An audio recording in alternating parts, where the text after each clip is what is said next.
Good afternoon. My name is Dr. Sebastian Mahfood, and I'm a program assistant for the Scriptorium initiative, which is co-directed by Father Eugene Pentiuk, Dean of Holy Cross, and Dr. James Skedros, Professor of Byzantine Studies and Professor of Early Christianity. The Scriptorium initiative advances Holy Cross's commitment to compelling preaching from the pulpit and to continuing education aimed at reaching traditional churchgoers, as well as non-churchgoers who seek truth and meaning in a world of rapid and continuous change. Your joining us here today is part of that interactive and participatory engagement we're seeking.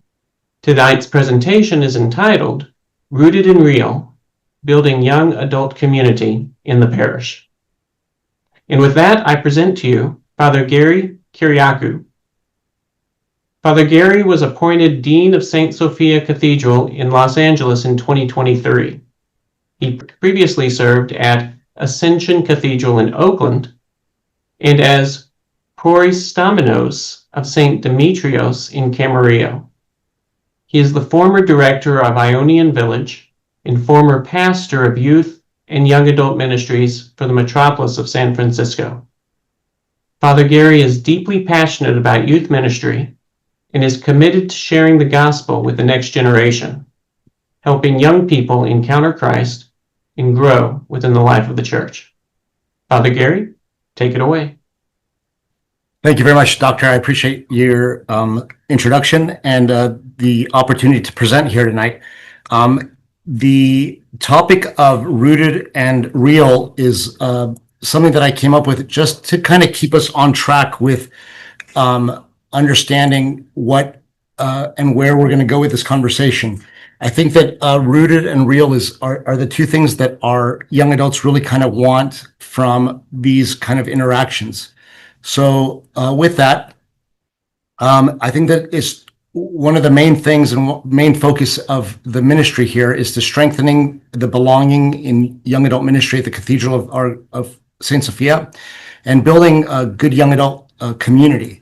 So with that, you can see that coming to the cathedral is a very daunting experience for a lot of people. You walk in and the place is huge. A lot of people might walk in for the first time. It might be their first time in an Orthodox church even. And they're seeing this and they can get pretty overwhelmed. So we've got a couple of people in the narthex prepared to greet these young adults when they come in.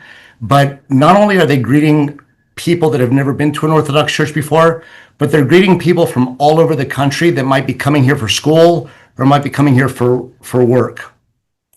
One of the reasons we do this ministry is because some of our young adults have felt disconnected in the past. A lot of them have said they felt like visitors rather than vital members of the church.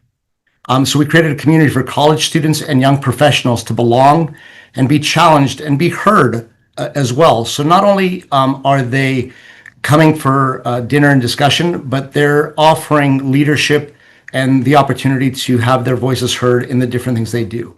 So this presentation shares how we started, sustain, and grow this ministry, and then hopefully taking it from there, one can apply some of these ideas to your community and create something similar. I want to add a caveat to all of this, and I'm no expert at any of this. This has been successful at our cathedral, not just because of me, but because of the young adults who've invested themselves into this ministry as well, which is really important. Why it matters. It's really important that we remember that the church is not a museum, it's a home. And we keep saying that our young adults are the church of the future, but they're not the church of the future. They're the church of now. And we need to give our young adults the opportunity to have ownership in the church. And so that's what we try to do. It creates a space where they feel rooted and real, and we can transform their lives and build lasting faith with them. And then also, one thing that I love to always say is that Jesus didn't host events, he built relationships. So with that, everything that we do with the young adults ministry is built on relationship. The cathedral is a commuter parish. Most of our parishioners come from all over Los Angeles. They can be coming from the west side, the east side, the south, the north. They could be 3 blocks away.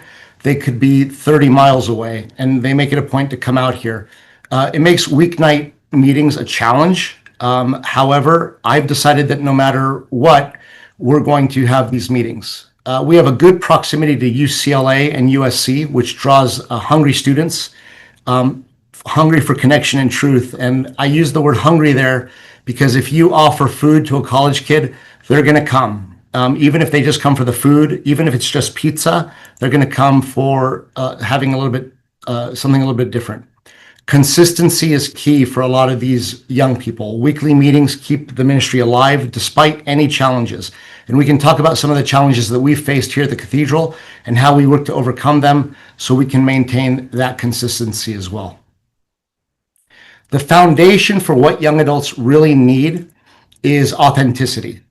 A lot of our young adults are living in a world where the social media that they communicate with and the social media that they participate in is a little bit altered or fake. A lot of them, and maybe some of you that are watching now might realize that some of these images that I've created are from artificial intelligence. I shared this presentation with our young adults last night, and the first comment that most of them made was, Father Gary, you know how to use AI. And I was surprised to hear them say that. So I guess that there's a way to brand AI in your presentations so that people know. But these images that I've created here that you've seen so far are images from artificial intelligence. And our young adults know that and they pick that out. So they're looking for things to be authentic and they want it to be authentic. I had each of them take a index card last night and fill it out for me and share with me some of the things that they liked about what happened during this last year of young adult ministry, some of the things that they thought could have been done differently or better. And then also they shared with me ideas for the future, because sometimes what I'm thinking is not necessarily what they're thinking, what they want. But the number one rule to creating this this ministry is that you need to create a space for honesty and vulnerability, true authenticity. Another one is community.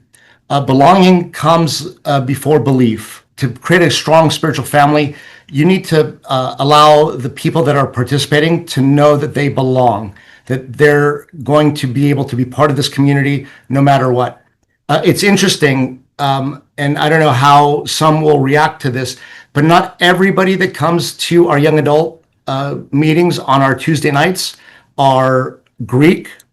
They're outside of the Greek Orthodox tradition. Some of them are Orthodox. Some of them are not Orthodox. Some of them are Catholic. Some of them are Protestant. Some of them are coming with friends of friends that want to be part of this discussion and learn about it. So I don't require anybody to be Orthodox. I don't require anybody to be Greek. I just require them to participate authentically and respectfully in everything that is discussed. Again, consistency is always a huge proponent of success, because it offers a rhythm of and builds trust, and these young adults will know that we're doing this week after week.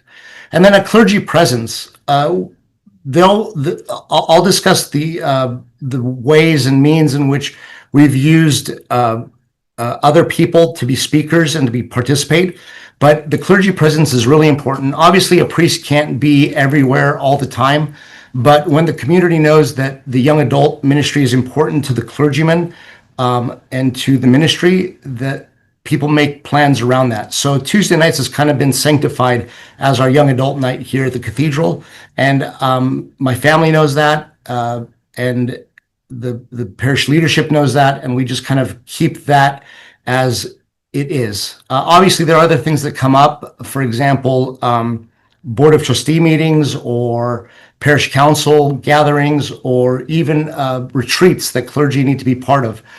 Those are all planned in a way that I can explain in a little bit as well. So how we do it at the Cathedral of Saint Sophia is really simple. We gather every Tuesday night for prayer. We do Paraklesis service, a dinner and discussion. So the Paraklesis service starts at 6:30 p.m. We've got an abbreviated version of the Paraklesis service. We chant it through having it weekly. The kids learn how to chant the service on their own, and it's wonderful to hear them chanting it. We get together in our chapel. As you see on the screen, that's the cathedral, or a rendering of the cathedral. Just to the left of that, in this area over here, on our property, is a small chapel dedicated to St. Constantine and Helen. We gather the young adults that get here by 6:30 in there for the Paraklesis service. We pray, we chant, we do those things. And then after the Paraklesis service, we go into our Huffington facility, and we have dinner and discussion. The discussion rotates around different themes: faith, doubt, relationships, career, identity, all kinds of things. I had some of the young adults write down some of their favorite conversations that we've had. And one card here says, all topics were great, but I remember the discussion at the beginning of the year about resolutions. We had a missionary visit. So the missionary mission and evangelism team did a presentation on that. We talked about forgiveness. I did a presentation on Holy Week one night. Another night, I brought a verse from Proverbs in, and we discussed that particular verse from Proverbs. This person says, I appreciate discussing broad topics like forgiveness and those subtopics within the theme. Good. The environment is drastically different than what she's used to from growing up in the Catholic Church, she says. She appreciates the warmth, the welcome, been a great place to experience the Orthodox faith, connect with like-minded individuals. So she's not necessarily Orthodox yet, but she's coming along. Savannah here shares that her favorite discussion was the one on relationships that was led with my wife. I brought my wife in. My Presbytera Christi came, and we sat there, and everyone really got into that conversation, seeing what relationships are like between husband and wife, and realizing what the purpose and the understanding of marriage really is. She says in the future, what she'd like to discuss is learning some tips on how to make God the center and focus of everything that you do. Like, how do we actually do that and make that happen? And then guest speakers, service projects, retreats, and socials to deepen relationships. You know, during Christmas time, we did one of those white elephant things where everybody brought a gift and we drew numbers, and we had a good time doing that. Service projects, I encourage the young adults to be part of our Greek festival, to volunteer in those events. A lot of them teach Sunday school. A lot of these young adults who are Orthodox have volunteered themselves to be Sunday school teachers. And then we encourage them to go on our Metropolis retreats. And some of the guest speakers that we've had in the past are other clergymen who have visited here. We once had a priest from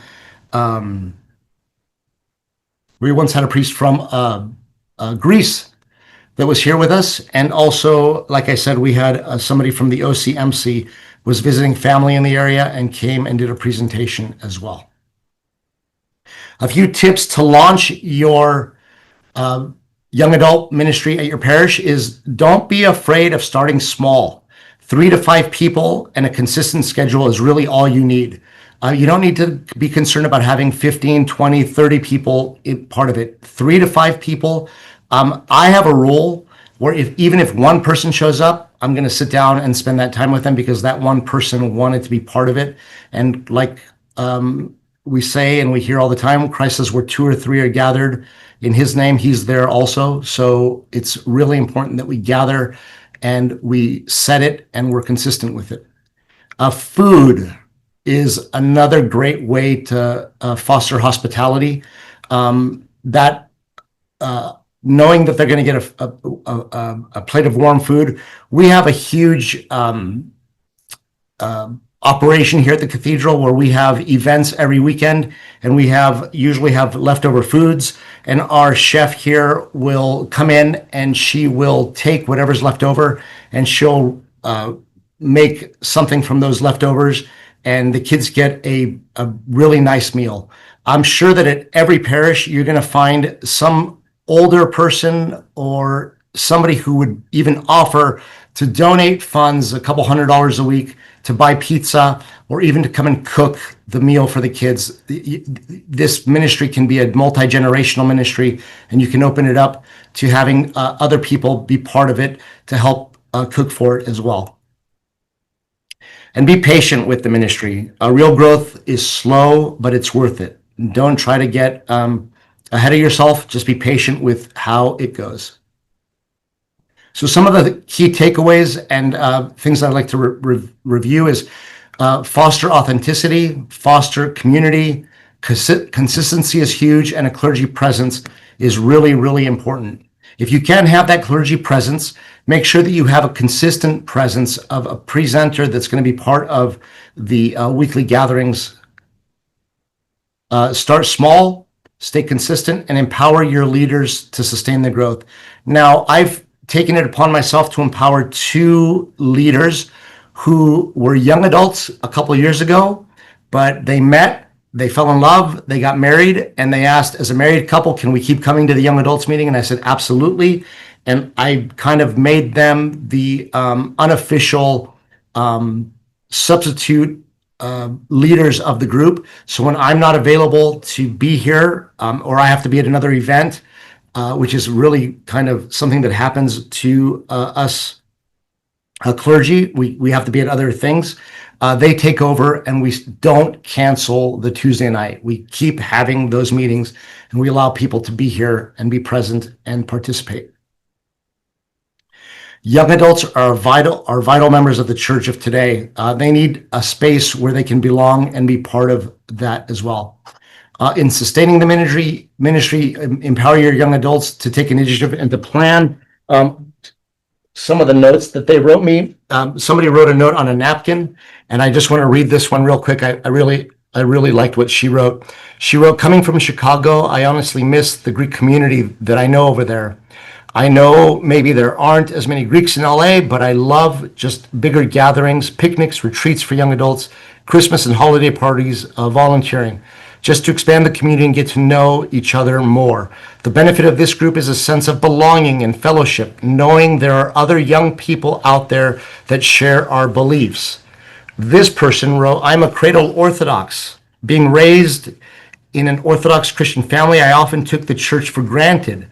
Coming to y'all, I realized that there's more to the faith than just going to church on Sunday mornings. I have grown to appreciate the community as I have learned that the church is the community and they are inseparable. So he also gave me a list of things that he liked. We had a great discussion on discipline versus motivation. What's more important? So do that. A clergy presence is important, like I said, and you should create a chat group. Use social media to create a chat group. We have a WhatsApp group that has been created, and there are over 125 names on that group. So I can send out one text message and get it to 125 different individuals to get a message out. Then they use that text message group as well to advertise other things. If somebody's got a short film that they're going to show, if somebody's sick and needs assistance, if somebody needs a ride to church, if somebody has an idea for a discussion for the group, they offer it and they share it and they use it with that chat group on that WhatsApp station. Closing thought is let's follow Jesus' example by building relationships, not just hosting events. And I just want to thank you for joining this journey of growth, community, and faith at the Cathedral of Los Angeles.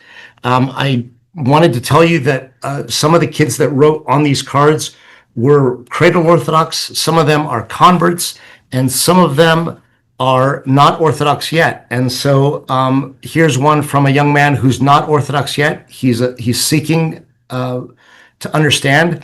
He wrote, Tuesday nights offer inquirers a place to participate in liturgical life without the intimidation of divine liturgy. So one of those things is that the liturgy can be overwhelming for a lot of these young people that are not Orthodox yet. And so the Tuesday night Paraklesis gives them the opportunity to get to experience the Orthodox Church without the formality really of the divine liturgy.